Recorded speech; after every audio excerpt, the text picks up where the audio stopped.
आज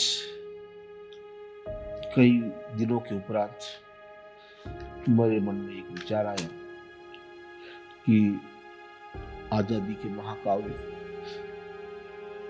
में जिन महापुरुषों को विस्मृत कर दिया गया है या जिन पर गद्य या पद्य का लेखन कम हुआ है, लेकिन उनके परिश्रम को कभी भुलाया नहीं जा सकता, विस्मृत नहीं किया जा सकता। ऐसे वीरों को जिन्होंने मातृभूमि की ऊपर अपने शहादत कर दी, ऐसे महान वीरों में जो कि भारत भूमि के लिए अपने प्राणों का उत्सर्ग किया। भारत भूमि देवभूमि है, यहाँ ईश्वर भी अवतार लेते हैं, जन्म लेते हैं। इसलिए कहा गया है मेरी वसुंधरा है। देवेश को जहां पर अवतार लेना भाया, सुरलोक से भी अनुपम ऋषियों ने जिसको गाया, वह मातृभूमि मेरी, वह पितृभूमि मेरी, मेरी वसुंधरा है। जब जब अनय ने आकर इतिहास को रुलाया, अन्याय दूर करने धरती पर आम आया। गाता है वाल्मीकि जहां कहकर मरा मरा है, मेरी वसुंधरा है, मेरी वसुंधरा है। ऐसी मेरी मातृभूमि पर अनेकों दिव्य महापुरुषों ने जन्म दिया और इस देश के मान को और बढ़ाया। इस देश में मिट्टी में पैदा होने का फर्ज निभाया। ऐसे ही महापुरुषों में लोकमान्य तिलक एक ऐसे महापुरुष हुए हैं जिनके बारे में इतिहास में कुछ कम लिखा गया, उनकी ख्याति के अनुरूप नहीं लिखा गया। इसी पर ध्यान आकृष्ट करते हुए हमारे राष्ट्र विचारधारा से प्रेरित कवि श्री कृष्ण सरल जी ने इन पर एक महाकाव्य स्वराज तिलक की एक महाकाव्य की रचना की। रचना किताबों में रही। मेरा यह प्रयास रहा है कि इस महाकाव्य को सुबुद्ध श्रोताओं तक के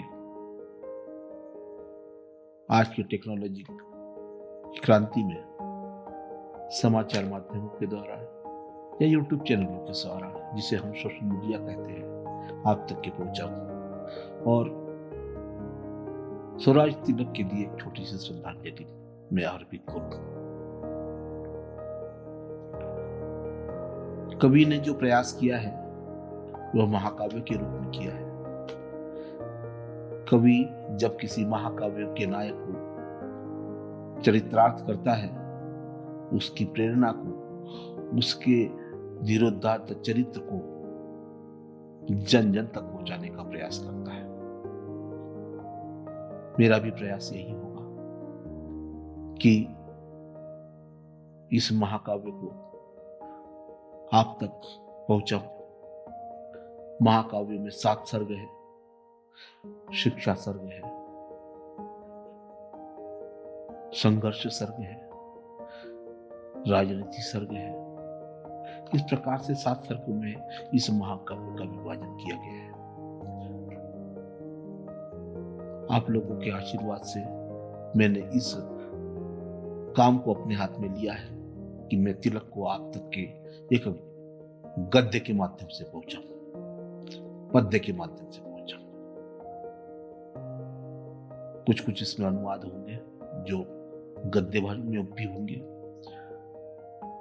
इसको सरलीकृत करके ताकि श्रोताओं को इसको आसानी से समझ में आ सके, इसलिए इसमें मैंने अपनी ओर से भरपूर प्रयास किया है। प्रस्तुतिकरण में जो त्रुटियां होगी वह मेरी होगी और जो भी अच्छाइयां होगी उस धीरोदात्त महानायक जिसकी हम लोग प्रस्तुतिकरण के माध्यम से उसको आप लोगों तक पहुंचा रहे हैं, लोकमान्य बाल गंगाधर तिलक की होगी। तो आइए इस प्रस्तुति में मैं आपके सामने प्रस्तुत कर रहा हूं उनके जन्म समय के वृत्तांत को लेकर। जैसा कि हम सभी लोग जानते हैं कि बाल गंगाधर तिलक का जन्म 23 जुलाई 1856 को रत्नागिरी में हुआ था, जो कि महाराष्ट्र राज्य में है। महाराष्ट्र राज्य का यह कोंकण क्षेत्र कहलाता है। यह कोंकण क्षेत्र भगवान परशुराम की भी कर्मभूमि रहा है। भगवान परशुराम ने इस भूमि पर कठोर तप किया है। यह की जो पर्वत श्रृंखला है, सह्याद्री पर्वत श्रृंखला कहलाती है। जैसा कि हम लोग सभी लोग जानते हैं कि 23 जुलाई का समय वर्षा ऋतु का समय होता है। कवि ने इस वर्षा ऋतु के समय में जो मौसम की, जो प्रकृति की छटा है, उसके माध्यम से बाल गंगाधर तिलक के जन्म की गाथा को अपने शब्दों में पिरोया है और उसे सूर्योदय नाम दिया है।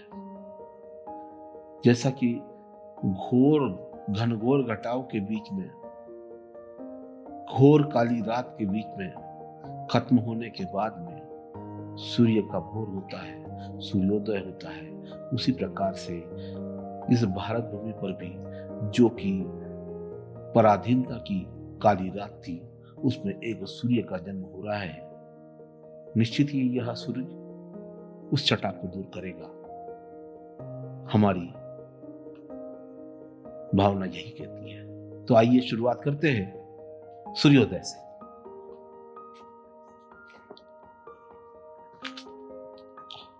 वह सुबह का क्षेत्र रत्नागिरी का प्यारा प्यारा सह्याद्री शिखर, उन पर आच्छादित हरियाली, दूसरी ओर विस्तीर्ण भाग वह मैदानी गर्दन तरतर करता वह सागर बलशाली। वह महाराष्ट्र का सुविख्यात कोंकण प्रदेश, यह परशुराम का भी प्रदेश कहलाता है। भगवान परशुधारी ने घोर तपस्या की, प्रक्षेत्र बहुत पावन यह माना जाता है।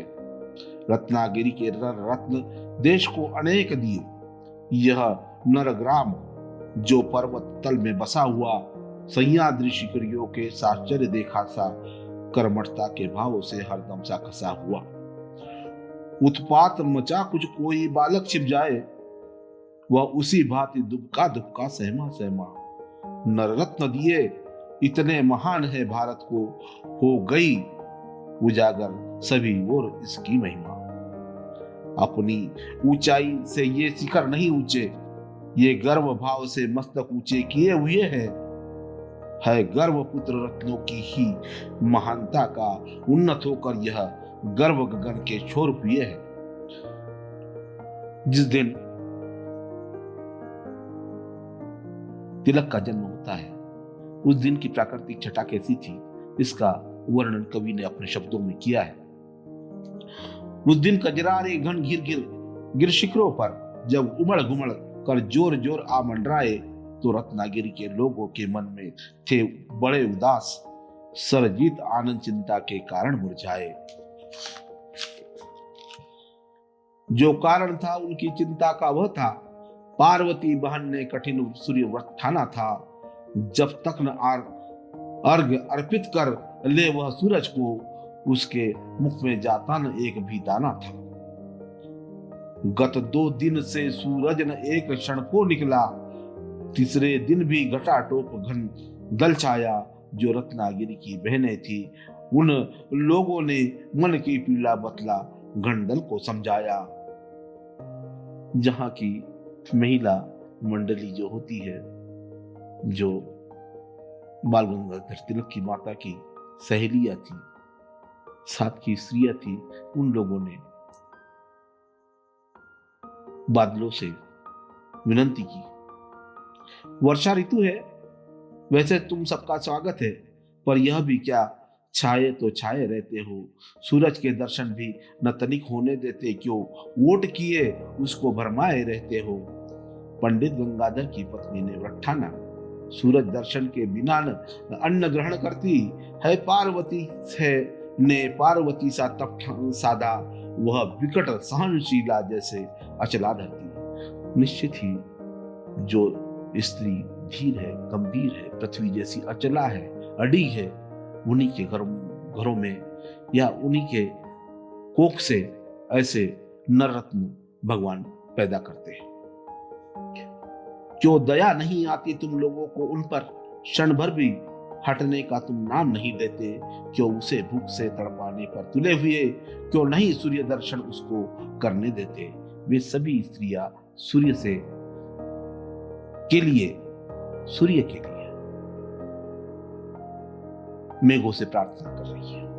भगनी मंडल का यह आक्रोश स्वर सुन वह अट्ठहास बारी गंधल का उत्तर था। वह विद्युत छटासी कहीं नहीं दंत शोभागन की, जो हुई गड़गड़ाहट वह स्वर ही उनका ही स्वर था।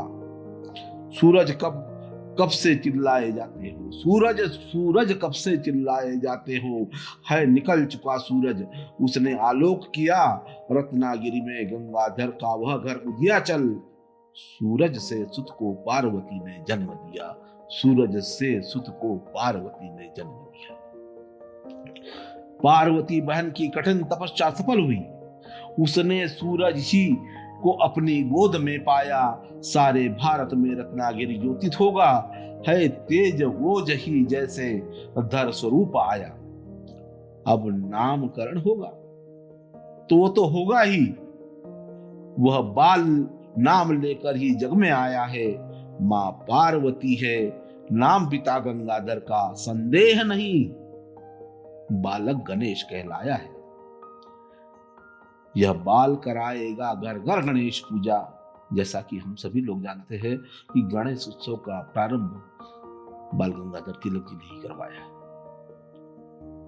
उसी तारतम्य में कवि कहते हैं कि यह बाल कराएगा घर घर गणेश पूजा, यह बात प्रमाणित होते खुद तुम देखोगे, प्रस्थापित उसकी मूर्ति करोगे तुम घर घर, गणपति बप्पा की जय खुश होकर बोलोगे।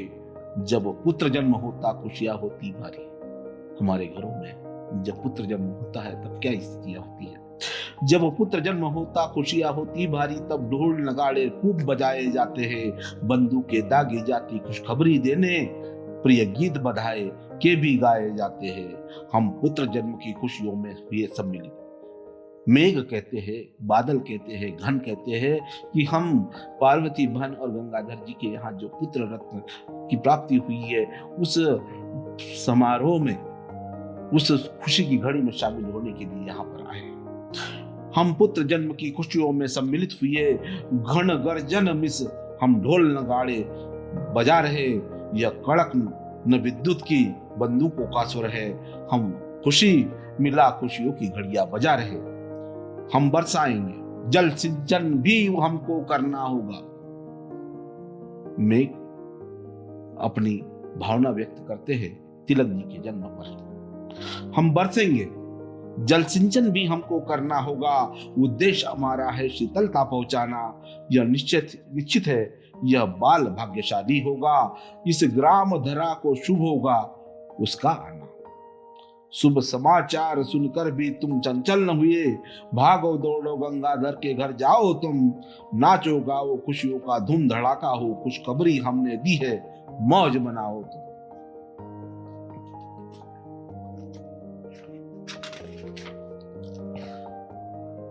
हम आए तो कुछ तो प्रभाव छोड़ेंगे, बादल आते हैं तो खाली हाथ नहीं आते। खुशी का मौसम है, बाल गंगाधर तिलक का जन्म है, तो मेघ भी प्रसन्नता के साथ कह रहे हैं हम आए हैं तो कुछ तो प्रभाव छोड़ेंगे ही। घन गर्जन सा गंभीर बाल का स्वर होगा, प्रतिभा चमकीली होगी, तड़ित छटा जैसी निर्भीक अडिग पर्वत जैसा अंतर होगा। हम शांत पिपासा करते आए धरती की, वह भी अपनी धरती का परम भक्त होगा। वह महाराष्ट्र का तिलक रत्नागिरी का, उसके चिंतन में राष्ट्र समग्र व्यक्त होगा। हम मुक्त गगन में विचरण करते करते यहाँ वहां, वह धरा मुक्ति के लिए धरा को नापेगा। बाल विक्रम में केसरी सदस्य निश्चय होगा, गर्जना विकट सुन उसकी दुश्मन कापेगा। आशीष हमारा चिरंजीव हो बाल। मेघ कहते हैं, बादल कहते हैं कि हमारा आशीर्वाद हो कि यह चिरंजीव बालवीर चिरंजीव हो, कस्तूरी जैसी कीर्ति कमाए वह। आशीष हमारा चिरंजीव हो, बालवीर कस्तूरी सौरभ जैसी कीर्ति कमाए वह। सारा भारत उसका अपना घर आंगन हो, अपनेपन की अनुपम निधि सबसे पाए वह। आशीष कामना होती है पावन अंतर की। हम जब भी किसी के घर जन्मदिन के समय जाते हैं या किसी शुभ अवसर पे जाते हैं तो आशीष देते हैं। आशीष क्या होता है? कवि ने इसको अपने शब्दों में परिभाषित करने की कोशिश की है। आशीष कामना होती है पावन अंतर की, आशीष प्रदाता की वह अभिलाषा होती। आशीष पात्र के लिए प्रार्थना वह प्रभु से, जीवन में सब कुछ अच्छे अच्छे की आशा होती। आशीष किसी धन दौलत से कहीं श्रेष्ठ, आशीष कामना शुभ की यह उर का सुर है।